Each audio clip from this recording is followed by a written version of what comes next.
윤석열 대통령 꼴 좀 보세요. 대한민국이 법 집행은 거부하고 뒤로 숨어 있으면서 국민들에게 쪽지내 보내서 자기 지지자들에게 물리적 충돌을 선동하고 자기를 지키라고 중동시키는 체면도 없고 양심도 없는 이런 짓들을 하잖아요.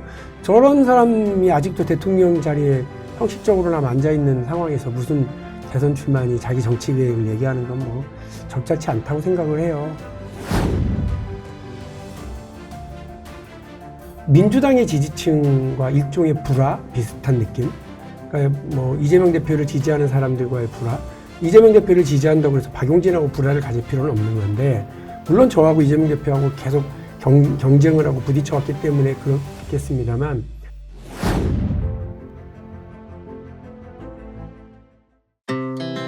Our hearts beat to the city streets. We began to feel the fire. We wanna chase the night, wanna dance to the light. Pull stars from the sky, just two hearts running wild.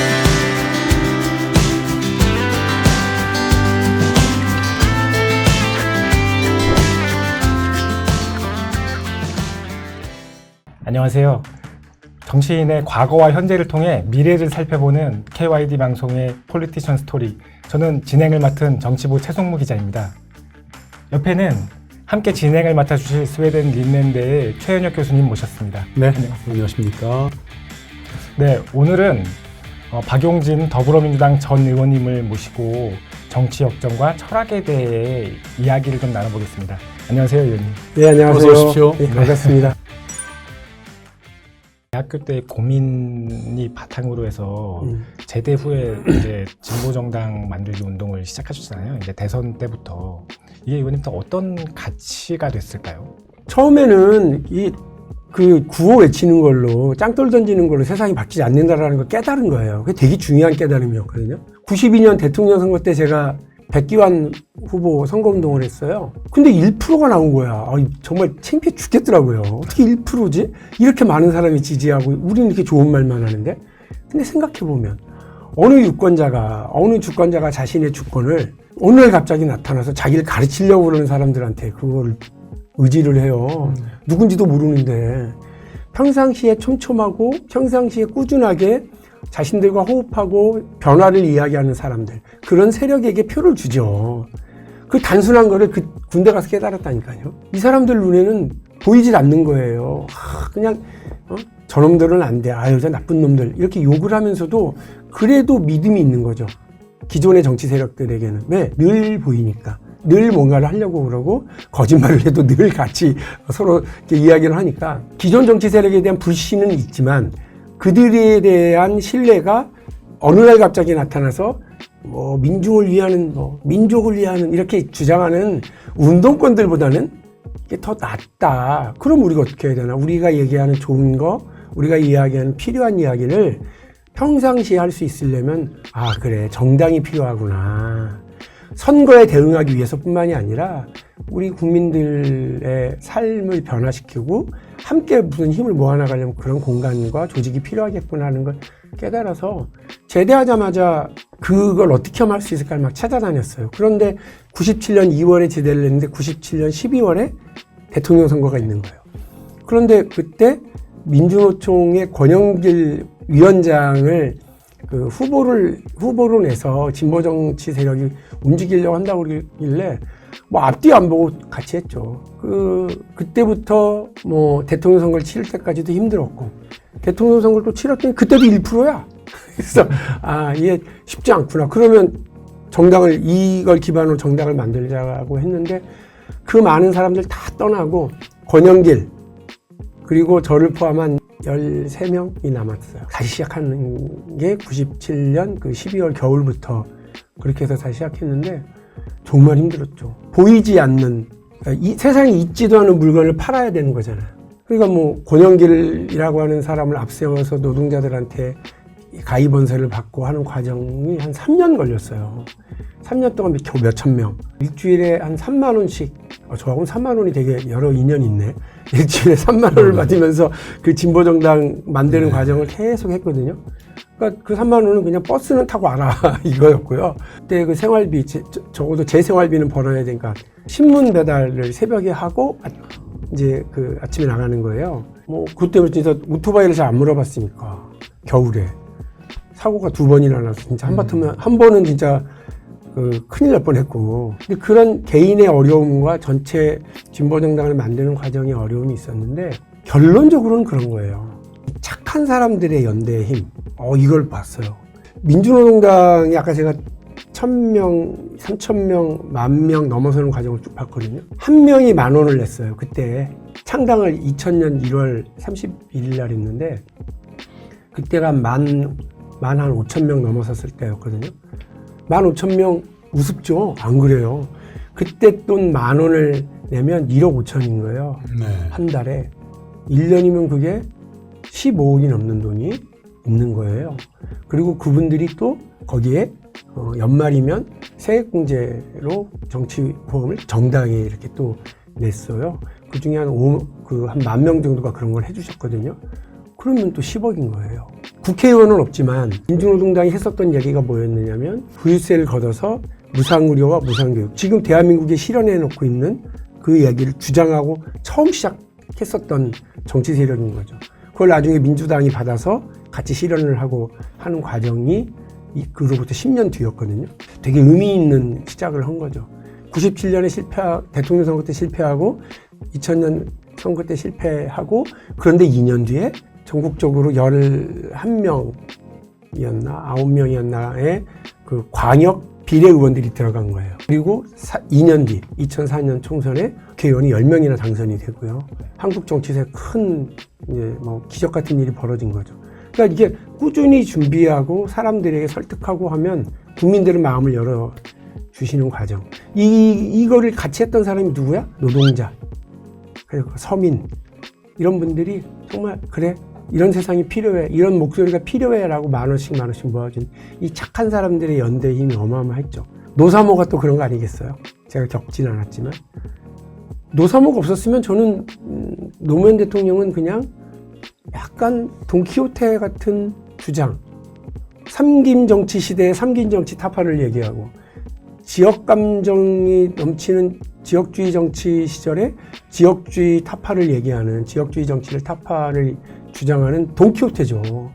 그런 정치인으로 끝났을 거예요. 지금도 우리 국민들 가슴과 뇌리에 남아있는 정치인이 될 수 있었던 건 노사모라고 하는 힘, 착한 사람들의 선한 연대의 힘이 있었기 때문이죠. 지금은 그야말로 독한 사람들이 독한 말을 막 내뿜잖아요. 저는 이런 독한 사람들의 독한 연대, 그런 독한 정치, 이게 우리 국민들한테 아주 안 좋은 영향을 미친다고 보고요. 우리 사회도 안 좋다고 봅니다. 착한 사람들의 연대의 힘을 믿고 평범한 거, 그렇지만 정직하고 상식적인 거, 그런 힘이 얼마나 센지를 보여줘야 된다고 생각하고 있어요. 사실 그 진보정당 운동이 분열이 돼서 사실은 조금 안 좋은 결말이 지금 있잖아요. 그때 굉장히 많은 동지들한테도 많은 비판을 받으셨고, 좀 이렇게 민주당으로 옮기신 이유는 무엇일까요? 세상을 단 1cm라도 바꿔보고 싶었어요. 민주노동당을 통해서 그런 걸 할 수 있을 거라고 생각을 했고요. 또 그런 변화를 만들어내지 못했던 건 아니죠. 그러나 한국의 정치 현실과 선거법 그리고 정치 제도가 그대로 있는 한 두 개의 정당 사이에서 의미 있는 목소리를 내는 정도 이상의 것을 하기는 어렵겠구나 라고 하는 걸 느꼈고요. 그래서 결단을 했어야 했어요. 박용진처럼 지난 10년 동안, 그리고 더 길게 보면 20년 동안 진보 정치의 가치를 실현시키기 위해서 지역구에서, 중앙에서 열심히 한 사람이 있으면 손들어라. 없지? 적어도 내가 열심히 한 건 다 인정하지? 그러면 우리 평가해보자. 우리가 지난 10년 동안 우리가 잘못한 거 있어? 우리가 잘못해서가 아니라 이게 한계야. 그러면 이 한계를 뛰어넘기 위해서는 대통합하고 진보 정치 세력이 자유주의 정치 세력부터 진보 정치 세력까지 다 같이 함께 힘을 합쳐서 가는 건 어때? 이 제안을 한 거죠. 하고 이제 비판도 하고 욕도 많이 먹고 같이 했던 친구들한테도 너 왜 그러냐 이제 이런 소리 많이 들었지만요. 저는 그때 성공할지 안 할지 뭐 모르지만 결심하면 계획 쓰면 하는 타입이었고요. 최대한 그 의견에 동의하는 동지들 모아서 진보 정치의 어떤 새로운 흐름을 만들어가야 된다고 생각하고 민주당하고 통합하는 과정에 한국노총, 그 다음에 뭐 그 혁신과 통합, 그리고 민주당 이렇게 같이 해서 민주통합당이라고 하는 정당을 2012년에 이제 만들어서 총선과 대선을 치르게 된 거죠. 그때 그 결단에 대한 여러 뭐 평가가 또 있겠습니다만 그게 없었으면 유치원 3법 없었을 거다. 현대자동차라고 하는 거대 그룹하고 싸워서 그 수백만 대 자동차 리콜을 받아내고 무상 수리 조치를 받아내는 그 어려운 일 못했을 거다. 고발은 했겠죠. 주장을 했겠죠. 비판은 할 수 있었을지 모르죠. 또 자본시장법 개정을 통해서 투명하고 공정한 시스템 만드는 거. 이건희 회장이 차명계좌 4조 5천억 원에 대해서 세금 안 걷고 있었던 거를 제가 찾아내고 과세를 할 수 있었던 과정. 국회의원이었기 때문에 민주당에 왔었기 때문에 가능했다고 저는 봅니다. 그래서 저는 그 과감한 전환, 그 결단에 대한 후회는 없습니다. 의원님께서 여러 가지 활동을 하셨는데 그중에 또 사실은 유치원 3법이 제일 대표적인 법안으로 기억 남는 네. 것 같아요. 그 이후에 그 법을 실행을 해내면서 어떤 걸 얻으셨나요? 유치원 3법 할 때 너무 놀랐어요. 이런 당연하고 작은 거 하나 이렇게 바꾸려고 그러는 거 아니겠어요? 소득이 있으면 세금이 있고 세금을 쓴 곳에는 투명성이 있어야 된다. 이게 제 원칙이거든요. 이건희 회장이라고 하는 그 높은 분한테도 세금 내시오라고 하는 거 우리 국민 다 그러는데 그 돈 있고 힘 있고 빽 있는 사람들도 다 똑같이 해야 된다. 이게 제 원칙이니까 적용을 그렇게 하려고 애를 썼고. 그런데 이제 우리 국민들이 낸 소중한 세금 갖다 썼는데 나 몰라라하고 어디로 쓰는지 아무도 감시를 안 하는 거잖아요. 근데 에듀파인이라고 하는 그 시스템을 당신들도 써라 라고 하는 그 당연한 얘기를 학교로 교육기관으로 여러 혜택은 다 받으면서 의무는 안 하려고 그러는데 그 의무를 하라고 그랬더니 세상에 국회에 막 500여 명이 쫓아오셔가지고 거의 제 멱살을 잡고 악을 쓰고 국회를 뒤집어 엎어놓고 와 대단하시더만요. 그리고 막 길바닥에서 몇만 명이 모여가지고 집회를 하는데 박용진은 빨갱이고 그러고 길거리에다가 이렇게 막 걸어놨더라고요. 그 대단하대 그분들의 그 저항. 근데 그 저항을 뚫고 나가는 과정이 1년 한 4개월이 걸렸거든요. 그러니까 저도 독한 놈이지. 그냥 그렇게 해서 딱 뜨면 보통 그걸로 끝나는데 제가 국민들한테 좀 뭐 시선 좀 받으려고 한 게 아니라 제도의 변화하고 시스템의 변화를 만들어내려고 하니까 법을 바꿔야 되거든요. 그 1년 4개월 동안 하는데 힘들더라고요. 그러니까 국회 안에도 그분들 이익을 지켜주려고 그러고 특히나 뭐 지금 자유한국당 그 당시에 이걸 말도 못하고 그들은 결국은 유치원 3법 발목 잡고 필리버스터까지 하고 막 그랬거든요.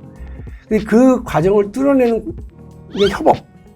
나 혼자가 아니라 나는 원칙적으로 잘 지켜나가면서 누군가가 또 그 박용진의 그 강경함을 바탕으로 협상도 하고 타협도 만들어내고 그걸 저하고 제일 잘했던 사람 2명을 지금 뽑아라.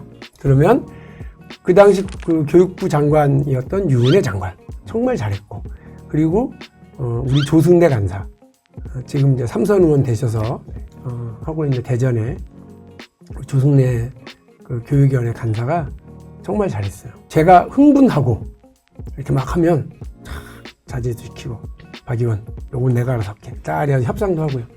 결과적으로 보면 유치원 3법은 누더기 법입니다. 제가 통과시킨 법입니다만 누더기 법입니다. 왜? 협상하고 타협했기 때문에 그렇습니다. 정치는 내줄 거 내주고요.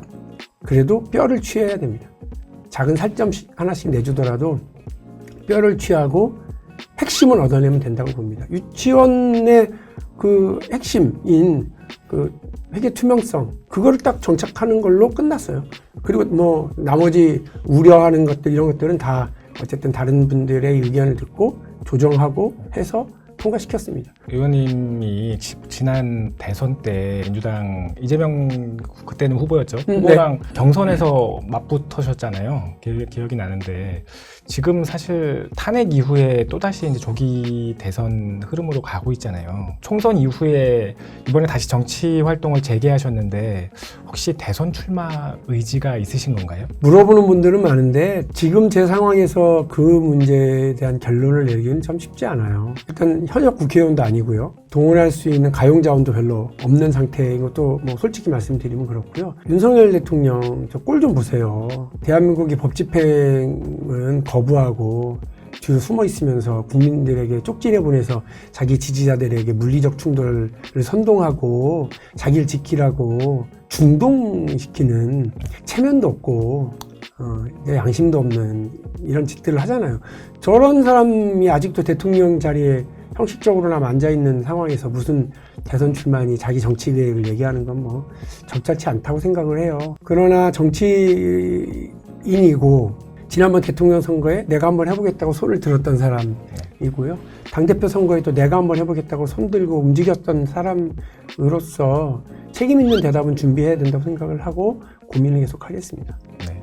사실 정치는 정치적인 뜻이 맞는 사람이 모인 집단이잖아요. 집단끼리 하는 것이고 세력들이 힘을 얻어야 사실 대통령 후보도 되실 것이고 당대표도 되실 것인데 지금 사실 좀 말씀하신 대로 그런 세력이나 핵심 열정적인 지지자가 조금 약하다는 평가가 있는데 어떻게 좀 보완하실 생각이세요? 정확한 지적이시죠. 그러니까 박용진의 장점과 단점 이런 걸 다 한다고 그러면 사람들이 다 그렇게 얘기하시는 것 같은데 박용진 사람은 참 똑똑한데 한대야. 그리고 그 다음에는 뭐 주변에 세력이 없잖아. 같이 하는 뭐 개파가 없잖아. 이렇게들 얘기하시잖아요. 이재명 대표가 당대표로서 저한테 뭐 공천 주지 않고 개헌이 아닌 상태로 하는데 어떤 역할을 했는지 모르겠지만 별로 뭐 원망하거나 미워하거나 하진 않아요.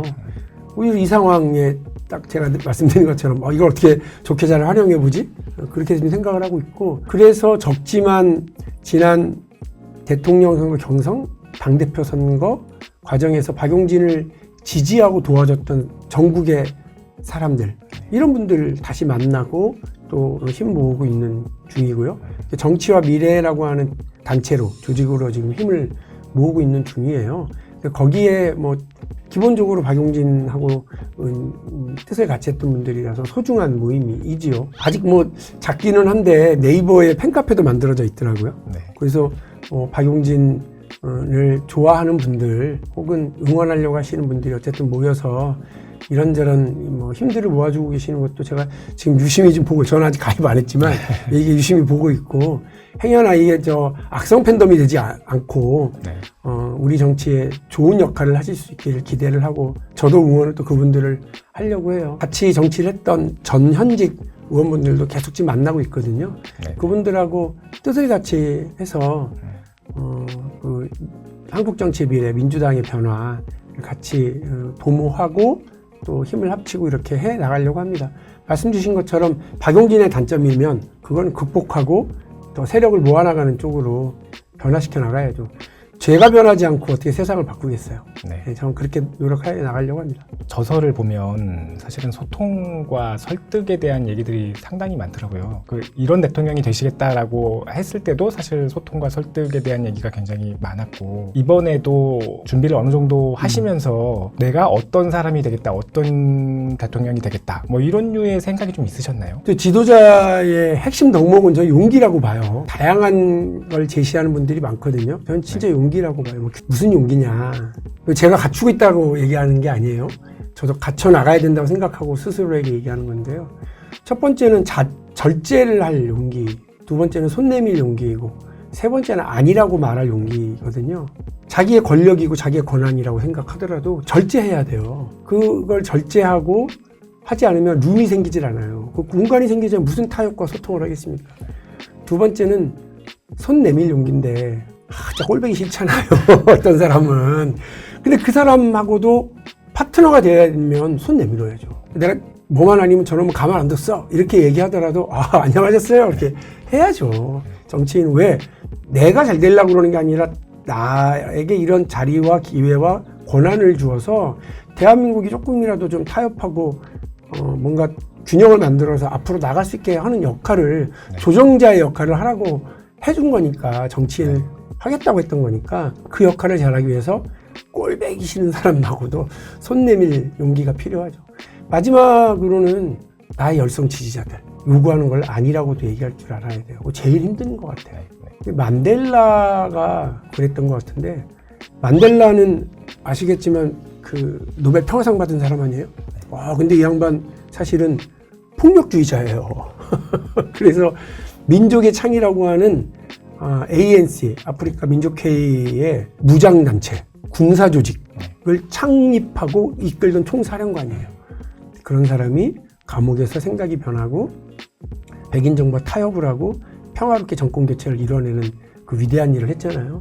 그 위대한 일을 하는 과정 내내 자기 지지자들, 자기 자식 같은 자기가 키워낸 그룹의 리더들, ANC 같은 동지들이 배신자라고 욕하고 떠나고 심지어 그 와이프하고도 결별하고 이런 뭐 엄청 힘든 일을 겪더라고요. 물론 제가 만델라처럼 무슨 돈독한 지지를 받고 있는 사람은 아닙니다만 언제든 지지자들에게 이건 아닌 것 같습니다 라고 말할 수 있는 용기와 멀리 보는 해안은 가지고 있어야 된다고 봐요. 그때 만델라가 그래 우리 같이 싸워서 우리가 우리 힘으로 권력을 세워보자, 우리가 우리 힘으로 할 수 있다 했으면 그 남아프리카 내전으로 한 200만이 죽었을 거라는 거 아니에요? 네. 그런 비참한 상황을 막아낸 지도자의 용기가 저는 그때라고 생각합니다. 마지막 질문 드릴게요. 저희 KYD 방송이 그러니까 청년에게 희망을 주자라는 의미거든요. 그런 이제 청년 세대에게 좀 해주시고 싶은 말씀이 있을까요? 얼마나 좋으십니까? 박용진의 20살이나 여러분의 20살이나 불안함도 있고 또 희망도 있고 에너지도 넘칠 시간이잖아요. 저는 좋은 시간이라고 생각합니다. 그 불안함이 에너지 원이 되기도 할 거라고 생각합니다. 다만 여러분들에게 저도 기성세대니까 한 가지 약속을 드린다면 평범하지만 정직하고 상식적인 사람이 대접받는 세상 만들게요. 그런 세상이 만들어져야지 뭔가 튀고 혜택받은 사람들, 그리고 우리하고 출발선이 다른 사람들, 그리고 상식적이지 않고 세상을 막 정말 이렇게 험악하게 만들지도 모르는 그런 사람들 성공하는 세상이 아니라 정말 평범하지만 그 평범함의 힘이 크고 또 정직하고 상식적인 사람이 대접받고 주인이 되는 그런 세상 만들기 위해서 노력을 하겠습니다. 저도 그런 리더가 되도록 노력을 하고 그런 대한민국이 될 수 있도록 노력을 할게요. 그래서 같이 힘 합쳐서요. 지금 이 난리판에 대한민국이 한 10년 정도 확 뒤로 후퇴한 느낌이잖아요. 여러분하고 우리 정직한 사람들, 상식적인 사람들이 힘을 합쳐서 대한민국을 글로벌 빅5에 다시 올려놓고 더 앞으로 나갈 수 있도록 해보자고요. 대한민국의 피크는 아직 멀었어요. 피크를 치고 내려간다고 생각하는 분들 많을 텐데 여러분이 희망을 버리지 않는 한 대한민국의 피크는 아직 멀었습니다. 같이 힘 모아서 해나갔으면 좋겠고요. 저도 좀 많이 응원해 주십시오. 저도 여러분 응원하겠습니다. 어떻게 보면 민주당 내에서도 아웃사이더, 공천을 받지 못했던 이유 중에 하나가 아주 옳은 정치를 하시기 위한 노력의 그 일환의 그 결과물이 아닌가, 파편이 아닌가 이런 생각을 해보거든요. 그런 것을 봤을 때 저는 우리나라의 진보 정치의 참 중요한 자산이다. 저는 이렇게 생각을 하고요. 주문을 드리고 싶은 것은 아주 용기 있는 정치인 말씀해 주셨잖아요. 국민을 위해서 또 들어가서 백인과 함께 타협하면서 용서하고 이 부분에서 이제 용서 부분이 사실은 빠졌습니다. 대한민국에서 용서와 포용과 그리고 이제 그 나와 다른 생각을 가진 사람들을 함께 그래도 토론하면서 설득하는 이런 과정이 아직까지 없는 부분들이 있어서 저는 이런 부분들을 조금 우리 정치적 자산으로서 대한민국의 변화에 좀 많은 역할을 좀 해주시면 좋겠다 하는 이런 말씀을 좀 1월 2일 오늘 녹화를 합니다만은 말씀을 드리고 싶습니다. 최 교수님께서 너무 과찬해 주시고 높이 평가해 주셔서 제가 사실 문들 바를 모르겠습니다만 저도 사실 뭐 말은 이렇게 했지만 늘 흔들리거든요. 계속 막 나침판이 흔들리듯이 계속 흔들리고 하루는 비겁하게 살았다가 하루는 정신 차렸다가 이렇게 하지 않겠어요? 그게 변화의 과정일 거라고 저는 보고 있는데 저는 제가 이렇게 얘기를 하면서도 이번 뭐 공천 탈락하는 과정 그리고 지금까지 다시 이제 사색하는 과정에서 저의 단점으로 우리 최 기자가 지적을 해준 주변에 세력이 없어요. 이 부분 극복해 가야죠. 근데 또 하나는 민주당의 지지층과 일종의 불화 비슷한 느낌. 그러니까 뭐 이재명 대표를 지지하는 사람들과의 불화. 이재명 대표를 지지한다고 해서 박용진하고 불화를 가질 필요는 없는 건데 물론 저하고 이재명 대표하고 계속 경쟁을 하고 부딪혀왔기 때문에 그렇겠습니다만 박용진에 대한 오해, 박용진에 대한 흑색선전 이런 것들에 그분들이 맞아 박용진 나쁜 놈이야 박용진은 원래 그런 애야 뭐 이렇게 이해하도록 그렇게 오해를 하도록 저도 혹시 뭐 잘못한 건 없나 그런 것도 계속 생각해 봐야 된다고 저는 봐요. 지지자들과의 불화를 불식시키기 위한 노력 그리고 그들이 갖고 있는 오해를 넘어서기 위한 노력 그분들에게 더 다가가려고 하는 노력도 열심히 해야 하겠다. 나는 옳아 나는 맞아 내가 잘났어 이 얘기만 계속하는 건 무슨 의미가 있겠어요. 나는 원래 내가 하는 일은 다 옳고 그렇기 때문에 나는 내 길 갈 거야 이렇게 하는 건 저는 그 정치인으로서는 틀린 자세라고 보거든요. 적극적인 민주당의 지지층들 이분들이 박용진에 대해서 갖고 있는 불신 그리고 이런 불화를 좀 넘어서기 위한 노력 열심히 하겠다. 그분들에게 더 웃고 더 대화하려고 노력하고 그분들이 저를 피하면 더 다가가고 해보려고 해요. 그러니까 혹시 이 프로 지금 보고 계시는 분들 우리 이재명 대표 좋아하시는 분들 계시고 또 민주당이 적극 지지층인데 박용진은 좀 갸우뚱하고 계신 분들 계시면 앞으로 저하고 좀 친하게 지내요. 저도 노력하겠습니다. 부탁드릴게요.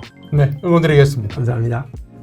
네, 지금까지 박용진 전 의원님 모시고 여러 가지 이야기를 나눠봤습니다. 박 의원님께서는 저희 방송을 통해서도 새로운 시대의 리더가 되겠다는 그런 입장을 말씀하셨는데요. 지금까지 의정 활동이나 그 이외의 부분에서 보이셨던 소신 있는 모습이나 유연성을 바탕으로 우리 한국 정치의 미래와 그리고 문화 변화에 큰 발전을 이루시는 그런 박 의원님이 되시기를 기대하겠습니다. 예, 감사합니다.